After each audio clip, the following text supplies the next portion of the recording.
Bom, minha gente, então, bom dia a todos. Bom dia. Que nosso Senhor Jesus nos abençoe e nos ilumine. Que sejam essas reflexões preciosas para todos nós. Agradeço o convite da Casa de Oração Maria de Magdala. Estou aqui pela segunda vez com muita satisfação. Agradeço a presença também de todos vocês. Leon Denis, na obra O Espiritismo na Arte, ele diz que a música tem esse poder de nos conduzir ao movimento e embalar os nossos espíritos, algo que foge um pouco do domínio da palavra. E por isso ele enaltecia a arte como algo que esteja perfeitamente consoante com a lei divina. Observe que a lei divina, em toda a sua grandiosidade, o mais poderoso dela está justamente no equilíbrio e na harmonia. E quando nós cultivamos a mansuetude e a serenidade apregoadas pelo Cristo, nós estamos vibrando em harmonia. E a música, inclusive a música terrena, como este exemplo, tem essa vocação natural de, intuída pela espiritualidade superior, nos embalar e nos conduzir nesses sentimentos elevados, nessas vibrações que nós deveríamos cultivar todo o tempo, essa vibração de otimismo. Observe como essa música tem uma letra rica e nos mostra diversas lições. Primeiro, a lição da esperança, de que há algo superior às dificuldades pelas quais nós passamos no dia a dia. De que o relacionamento com o outro é uma oportunidade ímpar de nós evoluirmos, aprendermos e ensinarmos mutuamente. De que nós devemos aproveitar e viver o tempo presente, ao invés de cultivar o remorso no passado ou de viver experiências que ficaram para trás e tiveram seu valor quando nós a vivemos. E que nós também não devemos nos inquietar em relação ao futuro.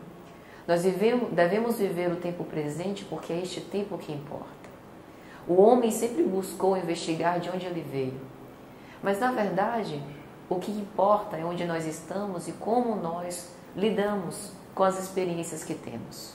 Como que essas experiências nos enriquecem e como que nós aprendemos com ela para sermos cada vez melhores. Observe que essa música começa dizendo que o objetivo da vida não é sobre ter todas as pessoas do mundo para si. Quando nós nascemos e nós somos crianças, nós temos naturalmente essa visão egocêntrica. Achamos que tudo que se nos cerca foi feito para nos atender.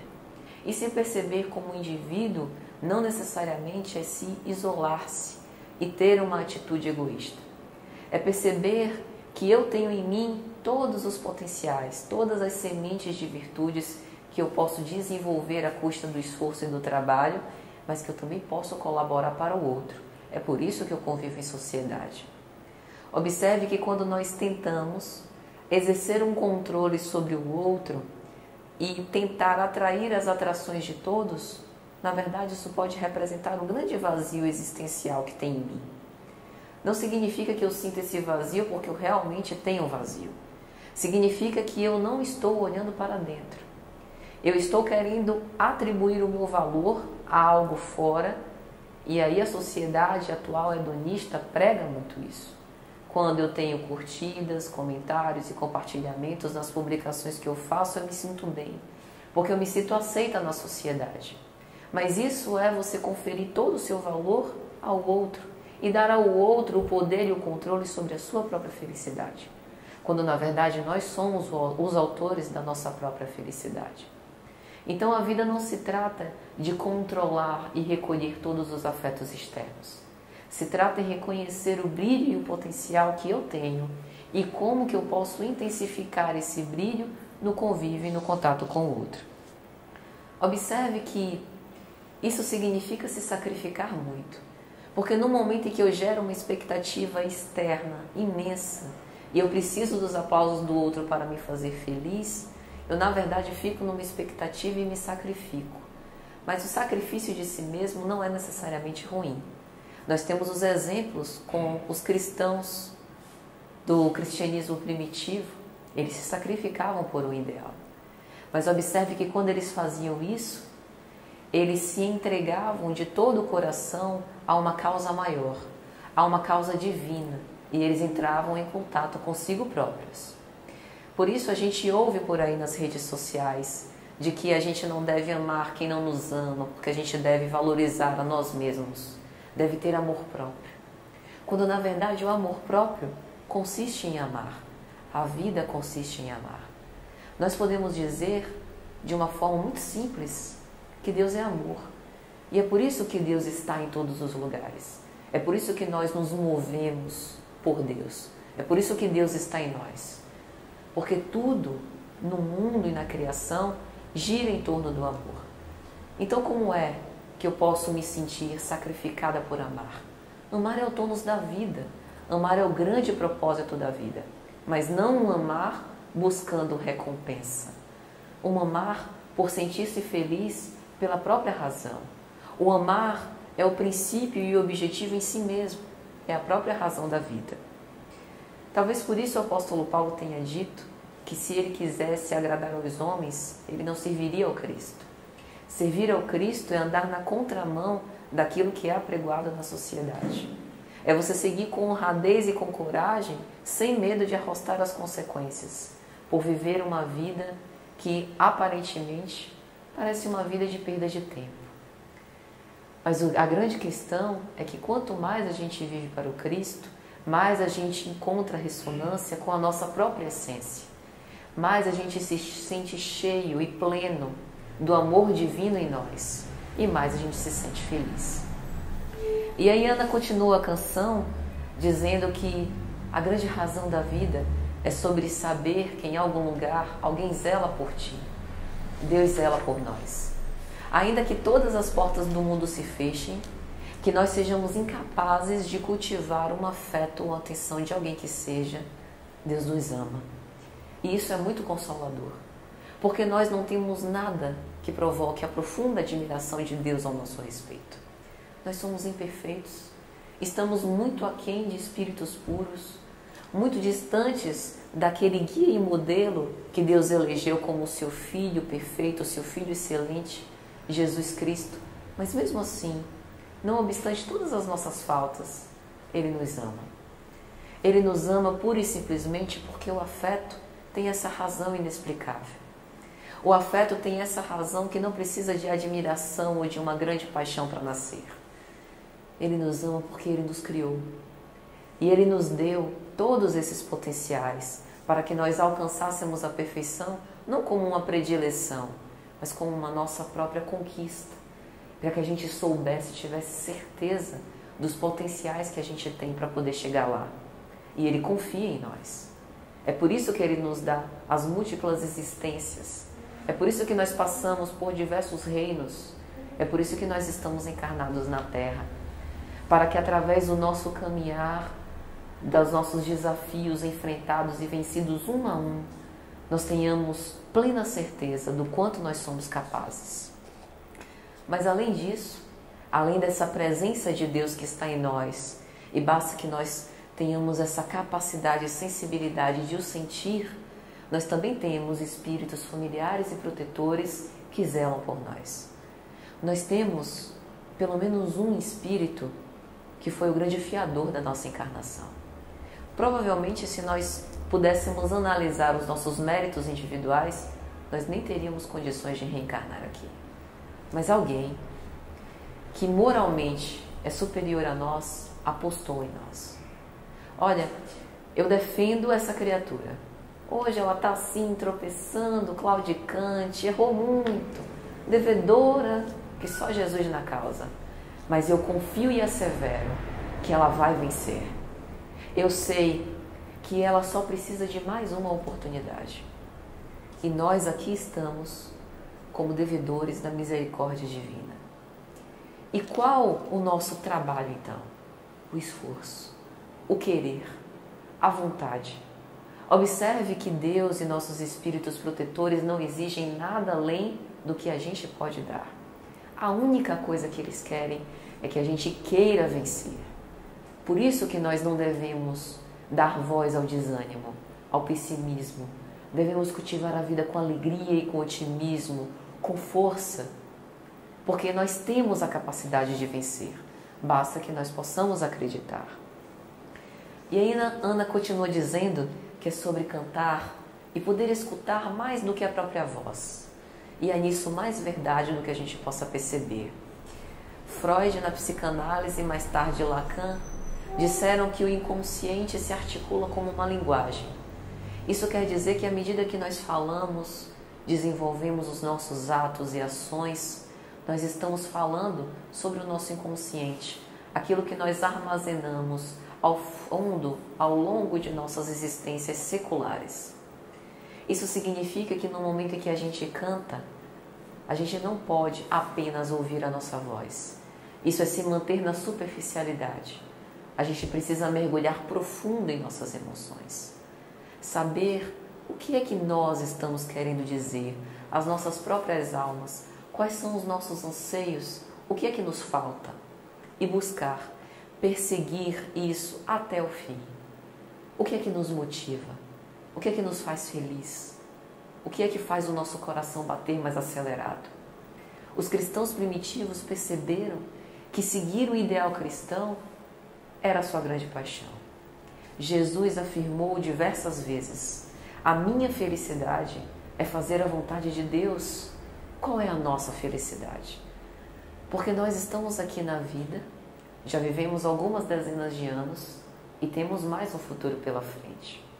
E a qualquer tempo e hora nós temos a liberdade de reprogramar e redirecionar a nossa vida como nós quisermos.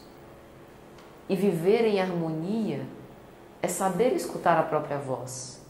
Porque muitas vezes nós fizemos muita coisa até agora para o outro.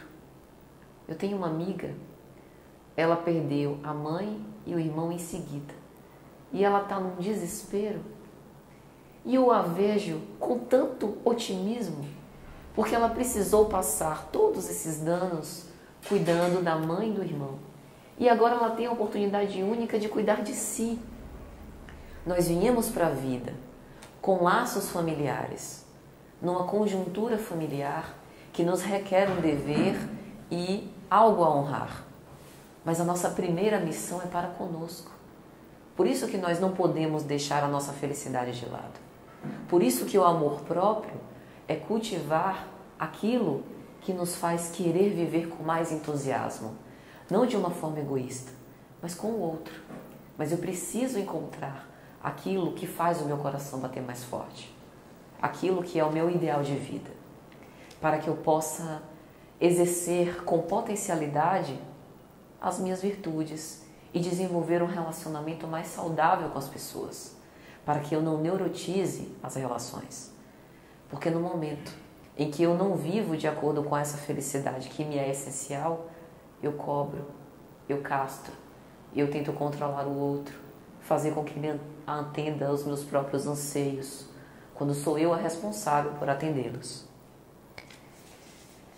E Ana continua essa bonita canção falando que se trata sobre dançar na chuva de vida que cai sobre nós. Nós estamos sendo inundados todos os dias por um manancial de bênçãos.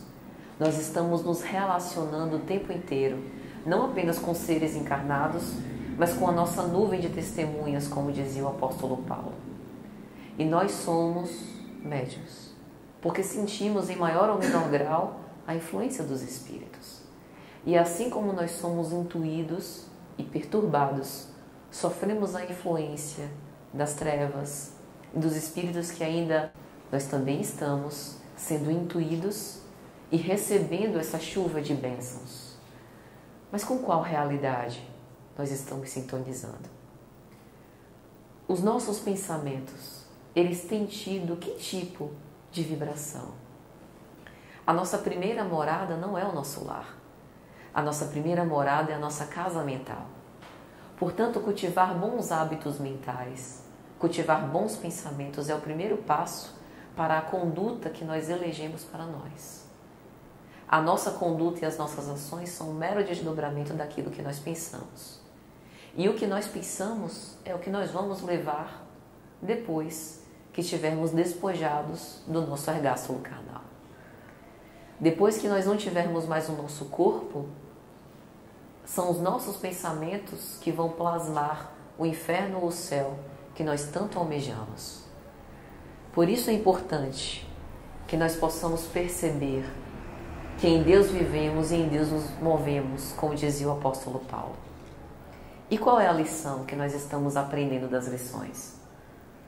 Qual a lição que nós estamos aprendendo das dificuldades com as quais somos defrontados? Numa palavra, com as crises. Emmanuel tem uma bonita mensagem que ele vai falar das crises. Ele vai falar que o grande objetivo da existência não são os momentos de júbilo e de alegria que nós temos, mas o quanto esses momentos de alegria nos fazem a robustez moral ou desenvolver essa robustez para que nós possamos enfrentar o testemunho. Nós não estamos aqui a passeio. Nós estamos na Terra, que é uma bonita escola e hospital de almas. Nós vivemos com seres imperfeitos como nós. Estamos enfrentando as provas e expiações necessárias ao nosso aprimoramento. E saber disso não é um balde de água fria para nos desanimar. Saber disso é nos encorajar, para que a gente lide com a vida não de uma forma amargurada, porque eu não tenho a família que eu gostaria, mas com um olhar compassivo, porque eu tenho ali os professores de que eu preciso para evoluir. E é assim que a gente consegue ressignificar a nossa dor. O Cristo Consolador, ele veio para que nós aprendêssemos a ressignificar a nossa dor. Perceber o quanto que ela pode ser uma professora benevolente para conosco. Porque no momento em que ela nos coloca à frente às situações, ela nos propele a avançar e a progredir sempre e cada vez mais. E é do proveito dessas provas que vão vir cenas mais felizes, venturosas, com respeito à vivência, inclusive em mundos superiores. Mas para isso é necessário que nós estejamos sintonizados com esse tipo de atmosfera. E é por isso que a transição planetária, ela passa pela transição de cada um de nós. Porque a Terra, a psicosfera da Terra, é um produto da psicosfera individual de cada um de nós. E se nós desejamos essa transformação do mundo, é a nossa luz que tem que brilhar mais forte. Primeiro, porque a nossa luz nos ilumina. Segundo, porque a nossa luz pode iluminar o caminho de outras pessoas. Não que nós sejamos responsáveis pela evolução alheia, mas nós podemos nos orientar. Ela diz também sobre saber se sentir infinito num universo tão vasto e bonito. E será que nós nos lembramos que somos de fato herdeiros do Criador? Deus nos criou e nos ofereceu todas as dádivas, as maravilhas do mundo para nós. Não apenas numa apreciação contemplativa. Isso também. O culto à beleza é adorar a Deus, apreciar as criações, apreciar a harmonia que há numa floresta, no mar, no oceano, como tudo se equaliza, como tudo vive em consonância e em equilíbrio. Isso é adorar a Deus. Mas, sobretudo, utilizar isso com harmonia, com equilíbrio, para que eu também possa me melhorar. Eu faço parte da criação. Então eu também preciso cultivar essa mansuetude e esse equilíbrio para que eu possa sintonizar junto com a criação e não ser dissonante. Eu preciso ressoar. E a imortalidade da alma é o nosso grande patrimônio. Nós teríamos oportunidades sucessivas para fazer melhor e diferente, mas é necessário que eu perceba isso. É necessário que eu perceba que o infinito não está aí para que eu possa procrastinar a minha tarefa que é impostergável. A pressa e a urgência é minha, que tenho pressa de não sofrer mais. Eu tenho pressa de querer chegar logo no dia do banquete com os Cristos, com Deus. Observe que nas bem-aventuranças que Jesus proclama no Sermão da Montanha, há muitas que falam sobre ver o reino dos céus, entrar no reino dos céus, herdar a terra, mas ver a Deus é uma apenas. Bem-aventurados os puros pelo coração, porque eles verão a Deus. Ver a Deus é o coroamento do ápice da humanidade. Ver a Deus significa ter passado por todas as provas e ter atingido o cume da perfeição, porque mesmo na perfeição há diversas escalas a progredir. Ver a Deus é o suprassumo de tudo que um ente espiritual poderia querer. Mas para isso é necessário se purificar. E essa purificação pelo coração significa transformar todas as nossas enfermidades morais em virtudes. E isso só se dá através das múltiplas existências e do contato com o outro. Porque é no contato com o outro que eu me revelo, que eu consigo projetar o meu inconsciente e eu me vejo refletido ali. Eu consigo ainda me perceber irritadiça, melancólica, perceber que muitas vezes a felicidade do outro me incomoda, porque eu ainda me sinto incapaz de alcançar com os meus próprios pés aquela felicidade. Observe como o relacionamento com o outro nos mostra como está o nosso relacionamento com Deus. Sozinhos seria impossível de nós percebermos isso. Por isso a importância de nós vivermos de uma forma saudável nesse relacionamento. Nós sempre teremos essas múltiplas oportunidades e possibilidades, mas precisamos aproveitar, porque nós não sabemos até quando nós teremos. Na música nós também ouvimos é saber sonhar, então fazer valer a pena cada verso daquele poema sobre acreditar. Observe que saber sonhar não é necessariamente romantizar as relações. É necessário ver com otimismo, enxergar nas entrelinhas. Observe que a grande razão da vida não pode, de acordo com uma visão materialista, se encerrar no túmulo. Eu me recuso a acreditar que todos os afetos que eu conquistei nessa vida, após a morte eu não mais os terei. Repugna a razão saber que tudo que eu aprendi, todas as minhas conquistas intelectuais e morais se encerram no túmulo. Deve haver mais vida além da vida. Isso é saber sonhar. É nós alargarmos a nossa visão, termos fé e esperança que o melhor ainda há de vir. Que essa nossa circunstância atual, difícil, de luta, é necessária para que nós tenhamos a fortaleza, para que nós tenhamos a coragem necessária para usufruir, para que a gente trabalhe e conquiste aquilo que a gente vai querer colher de melhor. É não desprezar as oportunidades de evolução. Porque quando nós romantizamos as relações, nós vemos o outro com muito idealismo e fugimos da realidade. O objetivo de termos esperança não é fugir da realidade. É nós mantermos os pés fincados no chão, mas com a cabeça nos ideais superiores. Sabendo que todas essas circunstâncias pelas quais passamos são provas necessárias, mas que o nosso objetivo é ascender, é progredir moralmente como espíritos imortais que nós somos. E perceber a Terra com amor. A Terra como esse hospital-escola, não como repositório da escória humana, não como cenário de corruptos e pessoas que só querem fazer o mal. Há muito bem sobre a Terra. Nós estamos aqui hoje reunidos num domingo de manhã, falando sobre as leis morais de Jesus, e isso é fazer um bem imenso para cada um de nós primeiro. É querer o melhor, a melhor parte para nós. Então observe que nós temos esse poder transformador, onde quer que nós estejamos, seja na nossa família, seja no nosso trabalho, seja nos desafios, seja no nosso lazer, nós sempre poderemos santificar a nossa vida em qualquer circunstância. Então veja que ver o melhor da vida não é uma questão de ter mais ou menos recursos. Jesus aboliu a necessidade de recursos externos. Bem-aventurados os pobres pelo Espírito, porque é deles o reino dos céus.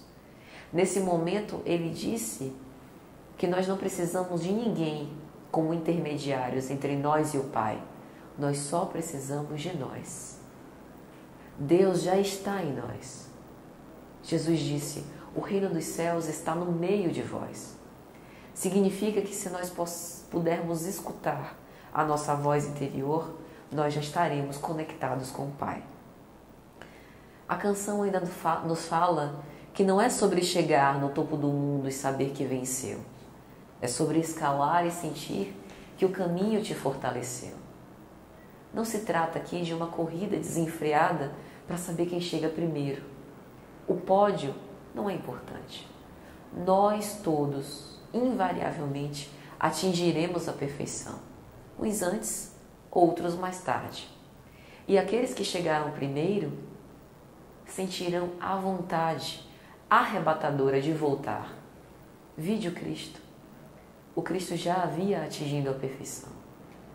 E por sentir essa vontade arrebatadora, esse amor imenso por todos nós, ele voltou.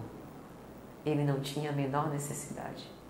Mas ele respondia ao apelo do seu próprio coração compassivo, de voltar e mostrar qual o caminho para exercitar e desenvolver o ápice da humanidade. E ele não fez uso de profetas ou de missionários outros. Veio ele mesmo. Assim também nós. Ninguém pode purificar a nós. Só nós mesmos. Com o exercício do nosso trabalho. Com o fruto do nosso esforço. Por mais que os nossos espíritos protetores nos amem muito e queiram muito a nossa evolução, eles não poderão fazer o nosso trabalho. E que bom que é assim. Porque Deus nos deu a oportunidade de fazer nós o nosso próprio caminho. É o livre-arbítrio, a independência, a liberdade.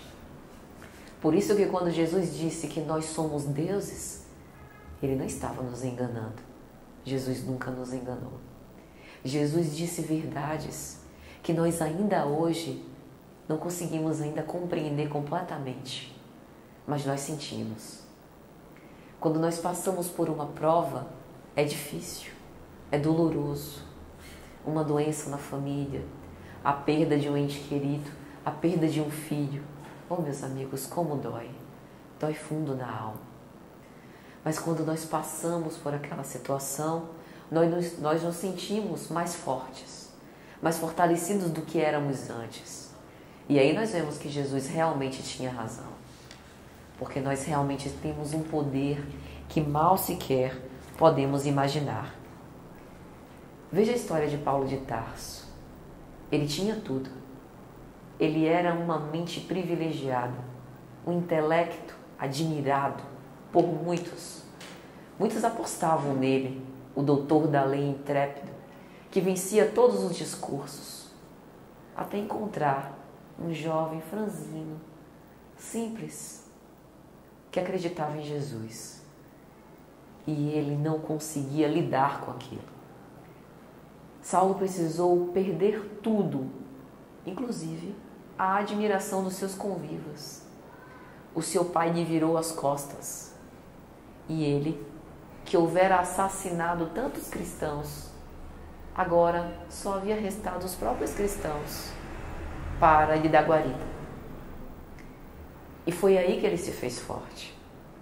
Quando ele perdeu tudo que o mundo o deu, inclusive o seu amor mais querido de Abigail, a sua noiva preciosa, que houvera morrido, muito por parte do abandono dele, aí ele percebeu a sua fortaleza. Observe que os recursos externos não fizeram de Saulo forte. O que fez foi a transformação moral que ele soube empreender, o abismo que ele soube vencer, que o separava do Cristo à custa do seu esforço ao longo dos anos. É isso que nos faz fortes. Cada desafio pelo qual nós passamos, cada prova que nós vencemos, e não tem problema se nós não vencemos. A vida muitas vezes oferece uma repetição de lições até que nós possamos ter um proveito satisfatório. E a gente vai se fortalecendo cada vez mais. Observe que Deus não quer que a gente vença de uma vez só. Pode ser por partes, não tem problema. Ele é paciente para conosco. Mas será que nós somos pacientes para conosco? Nós não podemos nunca perder o amor por nós. Reconhecer que mesmo com as nossas imperfeições, nós temos conquistas. Se nós pudéssemos descortinar as nossas vidas anteriores, nós veríamos o quanto de progresso nós já temos. Hoje nós já conseguimos ver a beleza nos ensinamentos do Cristo. Antes, possivelmente, éramos nós os crucificadores. Veja o progresso. Então, à medida que o tempo passa, nós vamos carregando essas marcas. E veja que, como Chico Xavier costumava dizer, de fato tudo passa. As coisas boas e as cenas de alegria e júbilo, e também as cenas de desventura. E aí, nessa música Trem-Bala, Ana fala que a vida é sobre ser abrigo e também ter morada em outros corações. Nós somos cidadãos do mundo e não obstante nós tenhamos esses afetos pelos nossos familiares e seja muito saudável que nós cultivemos esse amor em família, o nosso objetivo é cultivarmos o mesmo amor pela humanidade inteira. Ver irmãos em todos os homens. E isso significa também acolher aqueles que nos procuram. Não falo nem na questão material, porque devido ao orgulho e ao egoísmo da humanidade, nós vemos ainda muitas desigualdades sociais. Então é necessário que nós saiamos em campanha para distribuir algo que vá satisfazer a fome e a sede dos nossos irmãos que vivem no opróbrio da terra. Mas, sobretudo, dar aquilo que já é conquista nossa, a nossa atenção. Dar o nosso respeito, o nosso amparo a todos aqueles que nos procurem. Não é preciso muito, às vezes um sorriso, um ouvido, para aquela voz que está ali enclausurada, que não consegue ter ninguém que o possa escutar. E nós podemos fazer isso. E no momento que nós fazemos isso, nós criamos algo que é a mais pura harmonia, empatia. Nós nos colocamos no lugar do outro, vivemos a dor do outro. E a vida é isso. Através das reencarnações, nós vamos trocando de papéis. Hoje nós somos pais, amanhã nós somos filhos dos nossos pais, somos mães, somos órfãos, vivemos na abastança e depois na pobreza. E assim nós vamos vendo o que é que aquelas situações nos causam de ganho, de patrimônio para o nosso espírito imortal. O quanto de virtude nós podemos desenvolver em qualquer circunstância.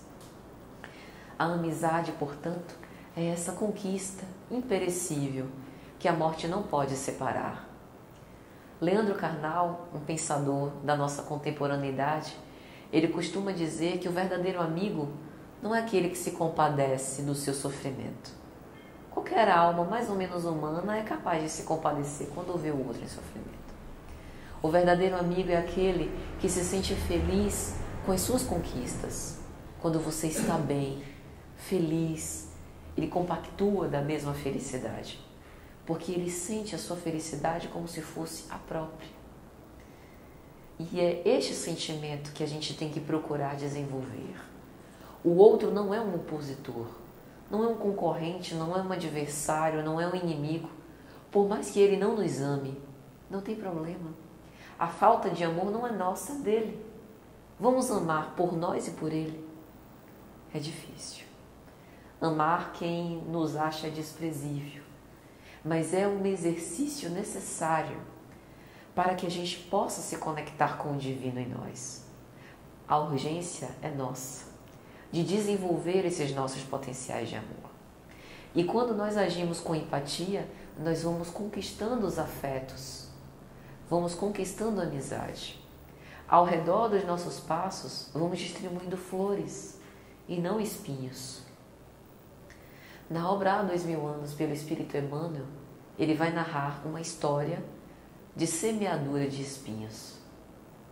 E ele desencarnou em dolorosas circunstâncias. Ele se apartou da sua alma gêmea e precisou reencarnar em expiações dolorosas depois, por ter pedido a oportunidade de cultivar a amizade. A gente cultiva a amizade quando a gente renuncia ao ego.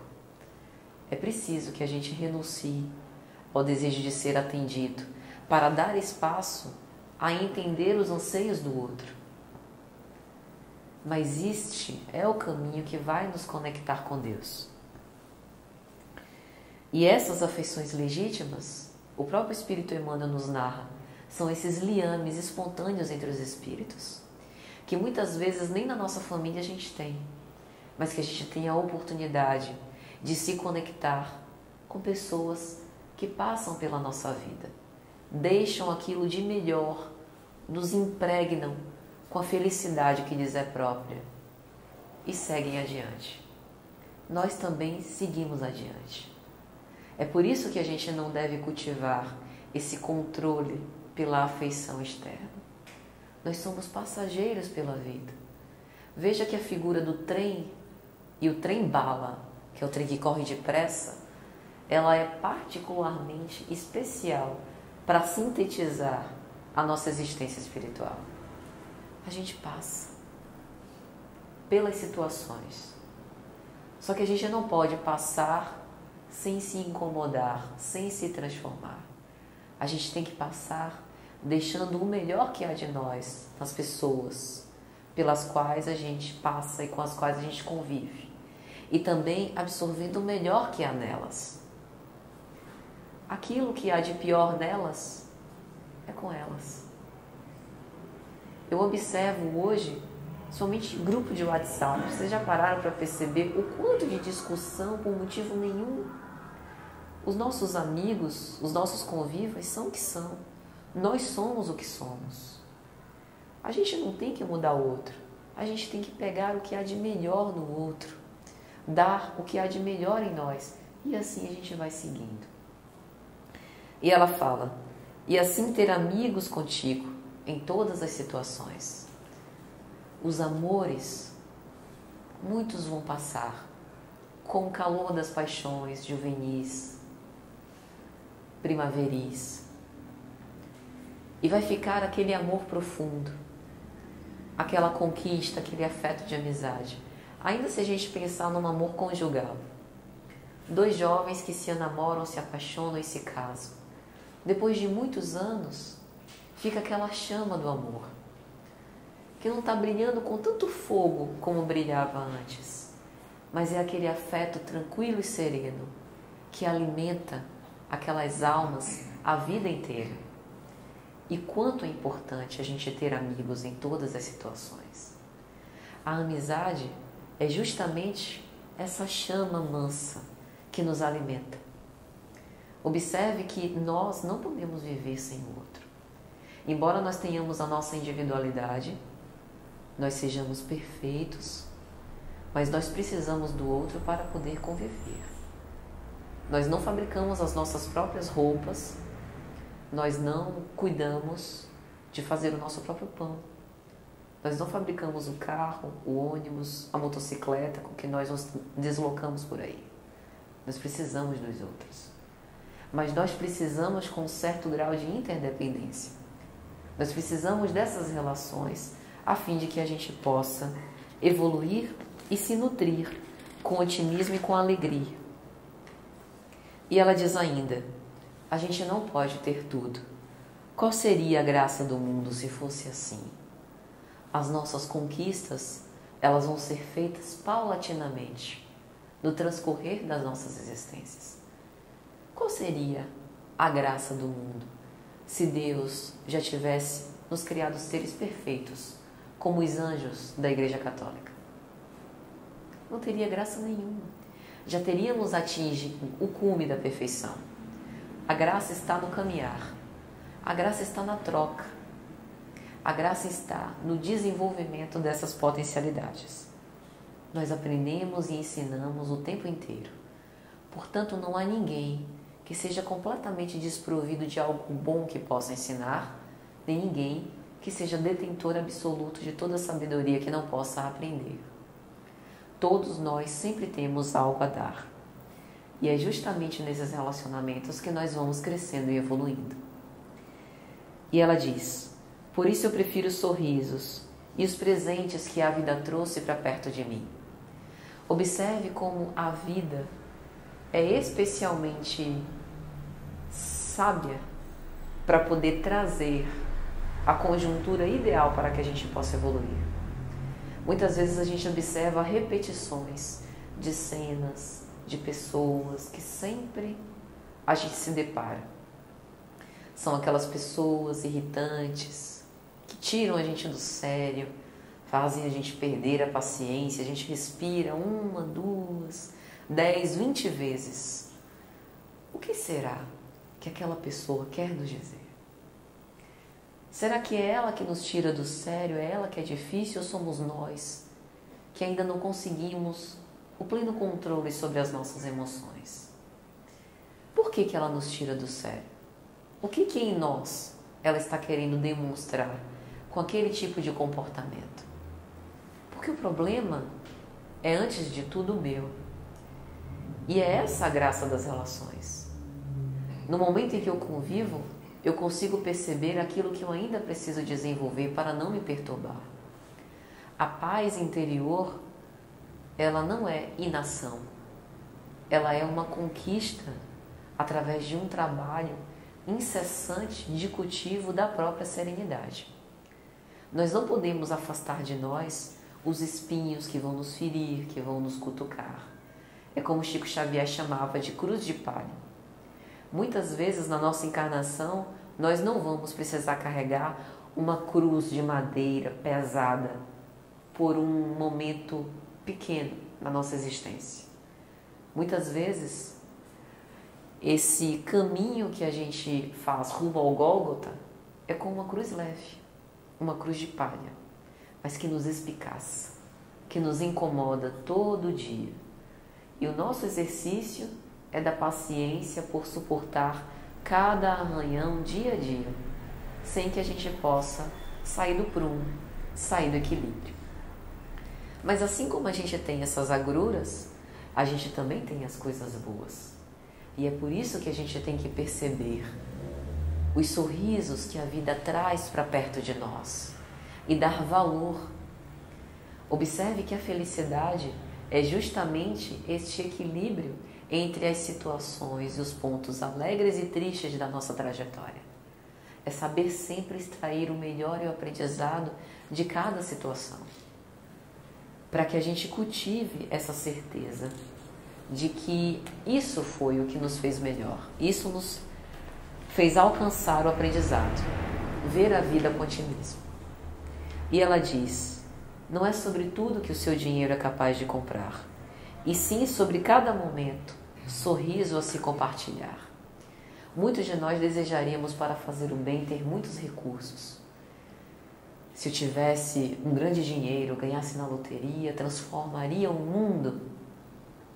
Que bom que, se Deus lhe agraciar com um grande valor monetário, você realmente persevere nessa sua intenção.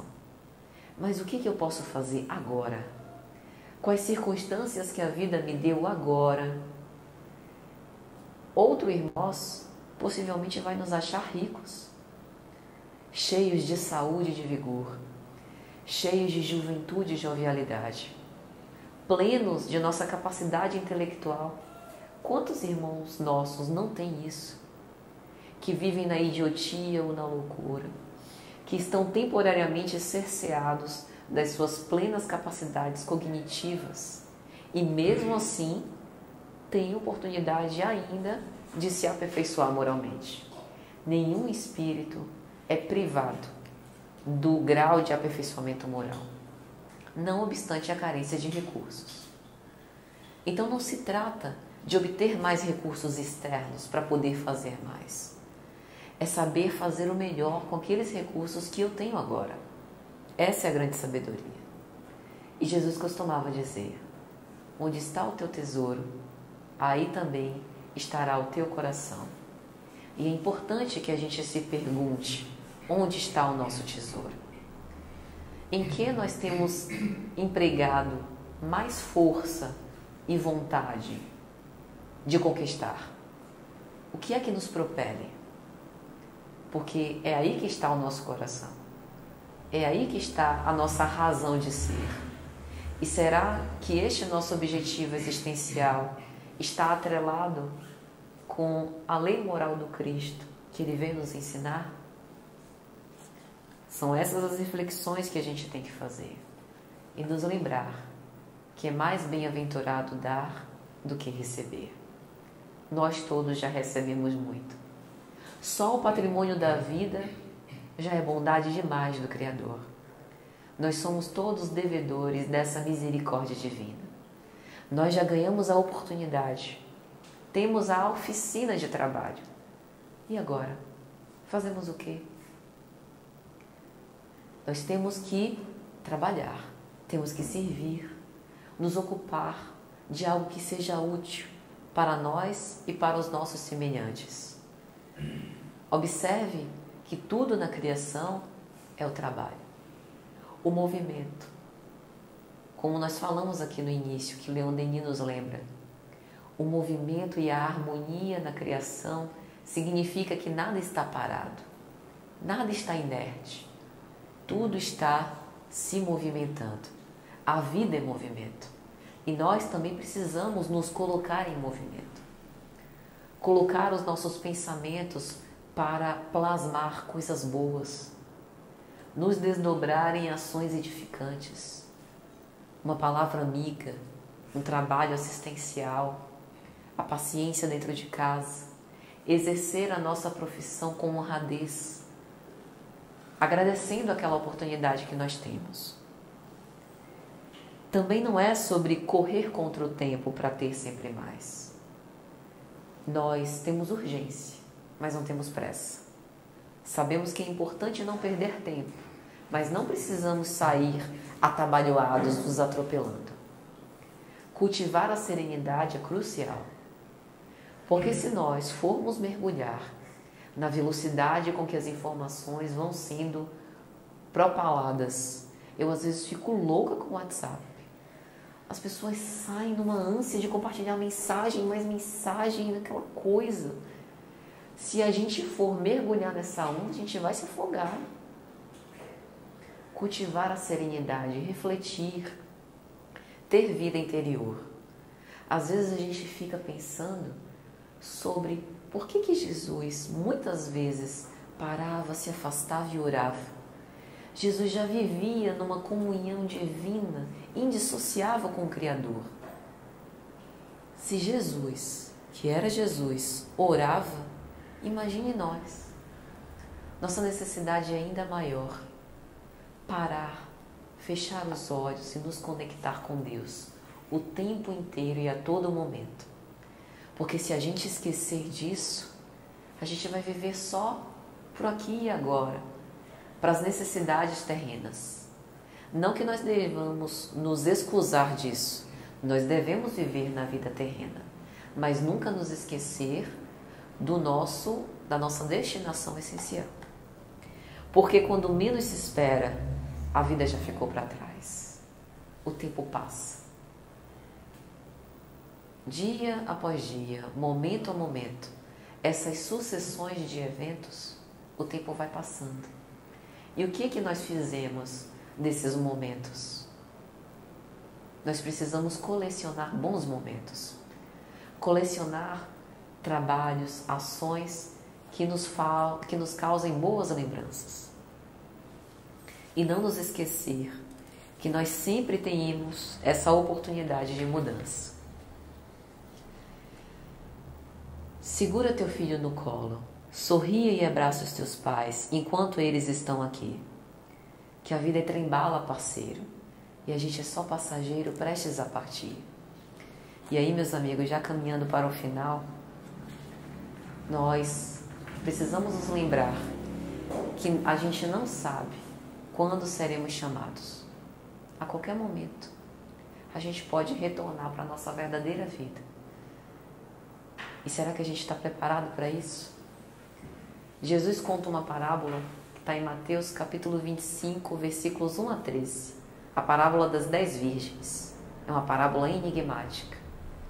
Narra a tradição que haviam 10 virgens, metade delas tolas, metade prudentes, todas com a sua lamparina nas mãos. E as prudentes carregavam um pouco de azeite e velavam à espera do esposo. Mas o noivo estava tardando, e aquelas que eram tolas adormeceram. E porque não tinham o azeite, o noivo chegou e elas não tinham mais óleo para as suas lamparinas. Pediram às prudentes que lhe doassem um pouco de azeite, a fim de acender as suas lamparinas. E as prudentes disseram que não poderiam, porque se doassem ficariam sem. E então sugeriram que elas fossem sair a comprar. Elas foram comprar e quando voltaram, o noivo já havia fechado a porta. Elas batem a porta e o noivo diz: eu não as conheço. Estai vigilantes, porque não sabeis a hora. Observe que preciosidade essa parábola. É interessante porque ele dividiu igualmente 50% prudentes e tolas. Nós temos 50% de possibilidade de fazer boas escolhas ou fazer más escolhas. Está em nossas mãos. A lição das virgens prudentes: não doar o óleo, egoísmo? Não. Por mais que nós amemos e queremos o bem do outro, nós não podemos iluminar pelo outro. Nós podemos no máximo acender as nossas lamparinas para guiar o caminho, mas a luz interior somos nós que devemos acender. E a lição da vigilância: sempre reflexionar, estar atento, nunca perder de vista o nosso ideal de evolução espiritual, porque nós não sabemos quando será a hora. Muita paz a todos, que Jesus nos abençoe.